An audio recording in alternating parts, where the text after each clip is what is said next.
16वें अध्याय 8वां श्लोक उद्धृत कर रहे हैं शुभ्रनील। वे आसुरी प्रकृति वाले मनुष्य कहा करते हैं कि जगत आश्रय रहित, सर्वथा असत्य और बिना ईश्वर के अपने आप केवल स्त्री पुरुष संयोग से उत्पन्न है। अतएव केवल काम ही इसका कारण है, इसके सिवा और क्या है।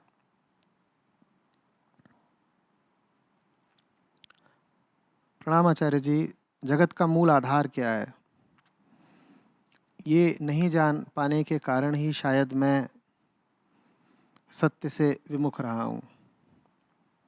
यही मान लिया था कि जीवन में फर्क क्या पड़ना है इन सब बातों से। क्या सृष्टि स्थिति विनाश ये जो मानसिक मॉडल है बुद्धि जनित, ये बस एक भ्रम है?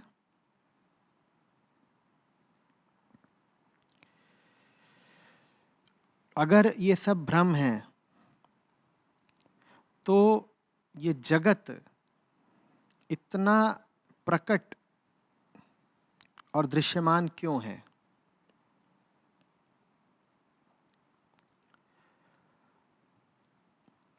वे आसुरी प्रकृति वाले मनुष्य कहते हैं कि जगत आश्रय रहित, सर्वथा असत्य और बिना ईश्वर के अपने आप केवल स्त्री पुरुष संयोग से उत्पन्न है। अतएव केवल काम ही इसका कारण है, इसके सिवा और क्या है। सबसे पहले तो ये समझना पड़ेगा कि बात जगत की हो रही है, लेकिन कहा जा रहा है कि काम से और स्त्री पुरुष संयोग भर से ही उत्पन्न समझते हैं उसे आसुरी प्रकृति के लोग। तो निश्चित रूप से यहां पर बात जगत के जनों की हो रही है, जगत के प्राणियों की हो रही है, अर्थात बात अपनी हो रही है।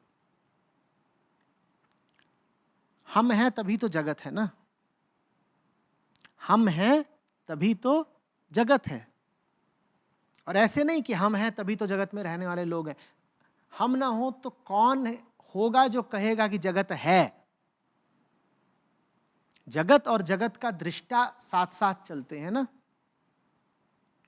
जगत दृश्य है, जीव दृष्टा।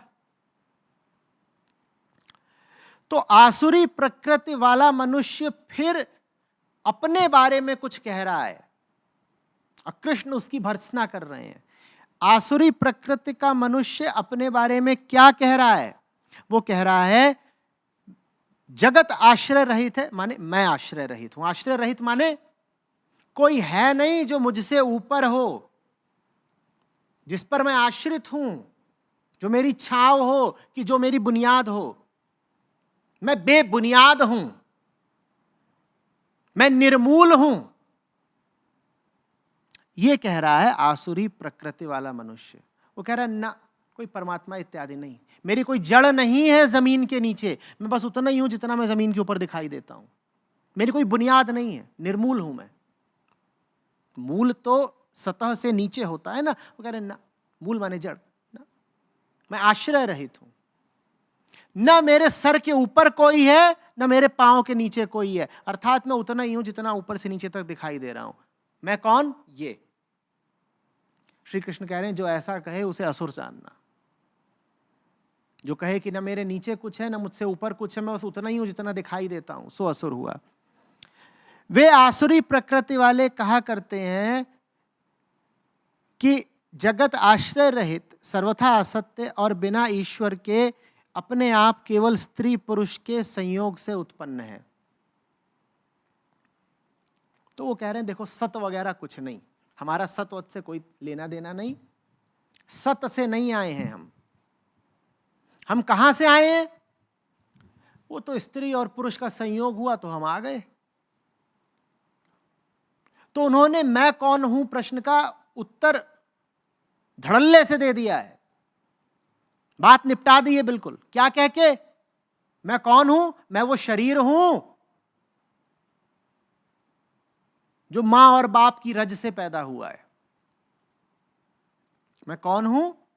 मैं वो शरीर हूं जो मां और बाप के रज कणों से पैदा हुआ है। श्री कृष्ण कह रहे हैं जो ये समझे कि वो स्त्री पुरुष के संयोग से उत्पन्न शरीर मात्र है, वही असुर है। जो समझे कि बस वो अपने माँ बाप के शारीरिक मिलन से पैदा हुआ शरीर है, वो असुर है।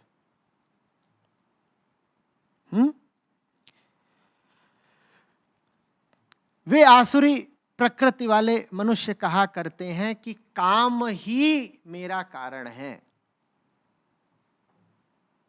अगर व्यक्ति कहे कि सत्य मेरा मूल नहीं, तो वो निश्चित रूप से कह रहा है फिर कि उसका मूल क्या है? काम वासना। काम वासना। अगर मैं कौन हूं प्रश्न का उत्तर आत्मा नहीं है, तो फिर मैं कौन हूं प्रश्न का उत्तर हुआ वासना की पैदाइश। कोई पूछे मैं कौन हूं, तो या तो इसका उत्तर होगा शरीर से परे आत्मा, और अगर उसका वो उत्तर नहीं है तो फिर उसका जो उत्तर है वो बड़ा घिनौना है। वो क्या है?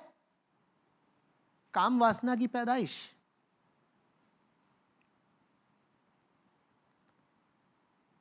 जो भी लोग एक अभौतिक या पराभौतिक सत्य के इनकार में जीते हैं, वो वास्तव में अपने आप को गाली दे रहे हैं। क्योंकि अगर सत्य नहीं है तो हम कौन हुए?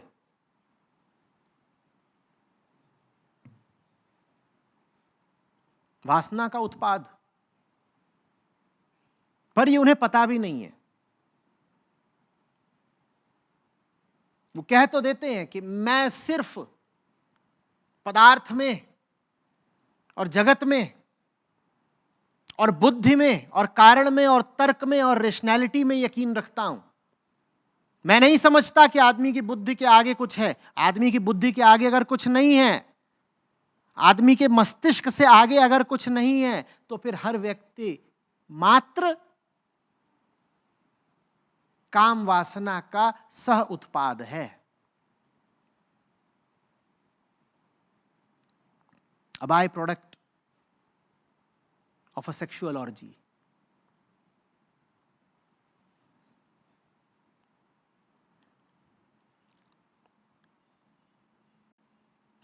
पर ये कह दो तो कहेंगे अरे बड़ी अवमानना करी, गंदी बात बोल दी। हमने बोल दी कि तुम अपने आप को रोज गाली देते रहते हो।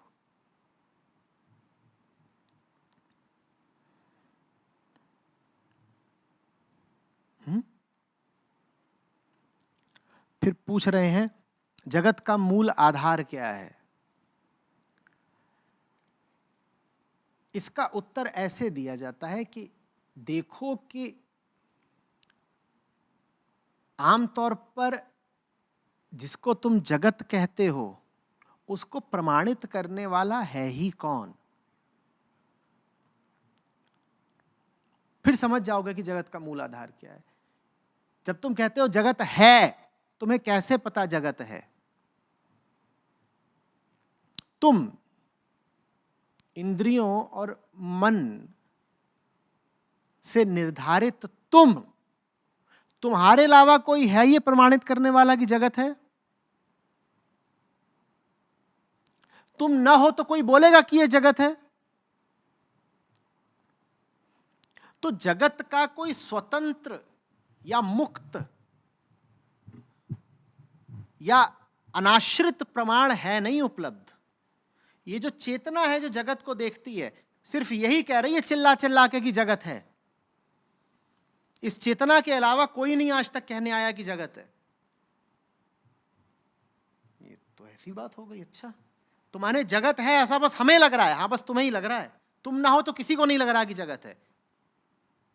नहीं, पर है तो भाई, तुम ही तो कह रहे हो कि है, तो तुम्हारे ही मुंह से तो बात निकल रही है। हाँ, नहीं पर दिख तो रहा है। अरे भाई, तुम्हारी ही आंखों को तो दिख रहा है। अच्छा अच्छा अच्छा अच्छा। तो ये तो यहाँ तक तो ठीक है कि जगत की हस्ती को ही सत्यापित सर्टिफाई करने वाले सिर्फ हम हैं, हम नहीं, सिर्फ हम हैं। कोई मुक्त प्रमाण, कोई इंडिपेंडेंट प्रूफ उपलब्ध नहीं है। हम ना हो तो कोई और प्रमाण नहीं है। तो मेरी आंखें देखती हैं इसलिए है, मेरी आंखें मिट्टी को देखती हैं, तो मिट्टी है। लेकिन बात जरा सा और सोचा तो और उलझ गई। कैसे? ये आंखें मांस है ना, मांस, मांस ही तो है आंखें। और ये मांस कहां से आया? मिट्टी से आया। माने मिट्टी मेरे देखे है और मेरा देखना मिट्टी से है। मिट्टी ना हो तो आंख ही नहीं होगी।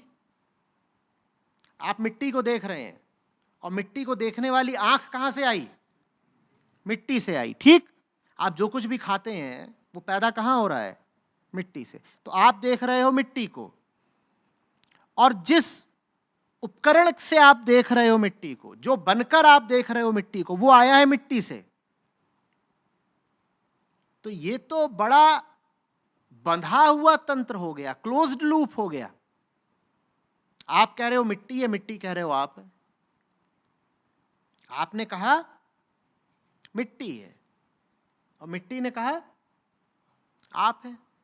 अरे भाई, आपके और मिट्टी के अलावा कोई है तीसरा जो कह सके कि मिट्टी भी है और आप भी हैं? नहीं, तीसरा कोई है नहीं, बिल्कुल नहीं है, कोई नहीं है। तो इसका मतलब हुआ कि अभी तक जिसको हम जगत कहते हैं उसका आश्रय कौन था? हम थे। और जिसे हम मैं कहते हैं उसका आश्रय कौन था? जगत था।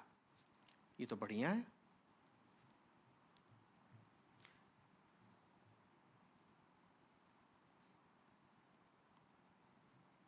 मुन्नू से पूछो तू कौन है, तो कहता है टुन्नू का भाई। और टुन्नू से पूछो तू कौन है, तो कहता है मुन्नू का भाई। और यहां कोई ऐसा है ही नहीं जो दोनों से पूछ सके अरे भाई तुम दोनों कौन हो।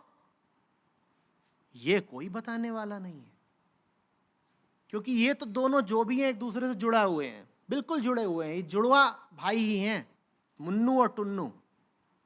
माने जीव और जगत ये जुड़वा भाई है। जीव से पूछो तू कौन है, वो बोलता है वो जो जगत में रहता है। जीव से पूछो तू कौन है, तो वो कहता है वो जो जगत में रहता है या वो जो जगत को देखता है। जगत से पूछो तू कौन है, तो कहता है वो जो जीव की उत्पत्ति करता है।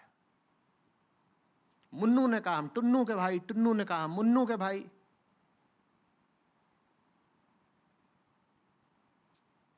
हमारी तो खोपड़ी घूम आई। इसका मतलब जगत का अभी तक हमने जो आश्रय बना रखा था वो आश्रय झूठा है। आश्रय माने आधार, बुनियाद। अभी तक हम जिस आधार पर सोचते थे कि दुनिया तो है ही, वो आधार ही गड़बड़ है। तो फंस गई बात। जब फंस गई बात तो कुछ लोगों ने कुछ पाया। बड़े खोजी थे, बड़े जिज्ञासु थे, साधना की, प्रयोग किए। उन्होंने कहा थमो। सारी दिक्कत ये थी ना कि टुन्नू और मुन्नू के अलावा कोई तीसरा नहीं मिल रहा था जो इन दोनों को निष्पक्ष और निरपेक्ष भाव से देख सके। जब मुन्नू को देखा जाता था तो देखने वाला कौन होता था? टुन्नू। और जब टुन्नू को देखा जाता तो देखने वाला कौन होता था? मुन्नू। ये जो कुछ खोजी लोग थे, वैज्ञानिक थे ये अंतर जगत के, बाद में इनको नाम दे दिया ऋषि वगैरह, पर वास्तव में ये वैज्ञानिक थे।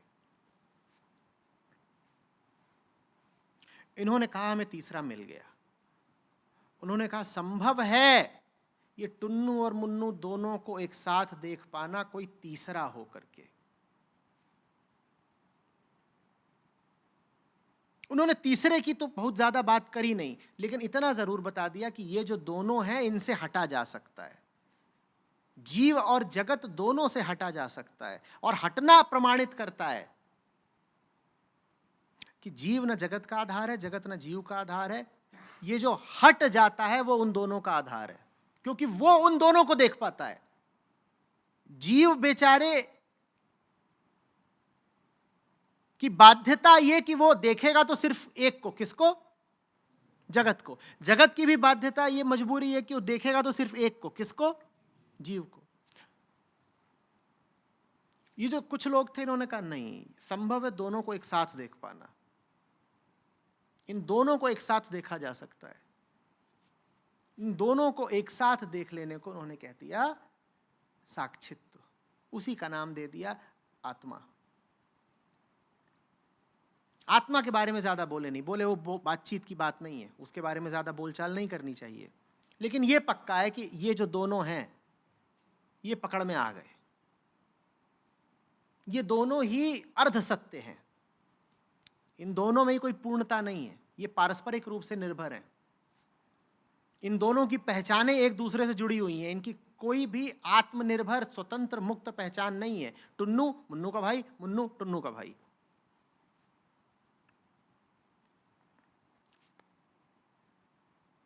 तो फिर ये समझ में आ गया कि जगत का जो आधार है वो जीव भर है, उसमें कोई निरपेक्ष सत्यता नहीं है,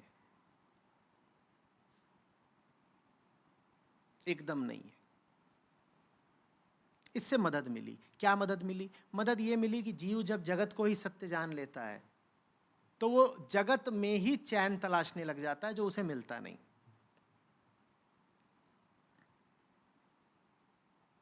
अगर जगत ही सत्य है तो जीव बेचारा फंस गया, क्योंकि अब उसे जगत में ही रहना पड़ेगा ना, और जगत में ही चैन तलाशना पड़ेगा। करता भी वो यही कोशिश है, पर वो कोशिश सफल होती नहीं। जब उस तीसरे की खोज हो गई तो पता चल गया कि कोई जरूरी नहीं है जगत में ही चैन तलाशना। जगत काम चला हुआ है, झूठा तो नहीं है पर पूरा सच भी नहीं है। जगत एक काम चलाऊ चीज है। चैन अगर पूरा चाहिए और असली चाहिए तो दुनिया में नहीं मिलेगा, वो बाहर मिलता है। ये जो जीव जगत का द्वैत है इससे हटकर मिलता है, उसी का नाम, जिसको कहा साक्षी, अद्वैत भी है।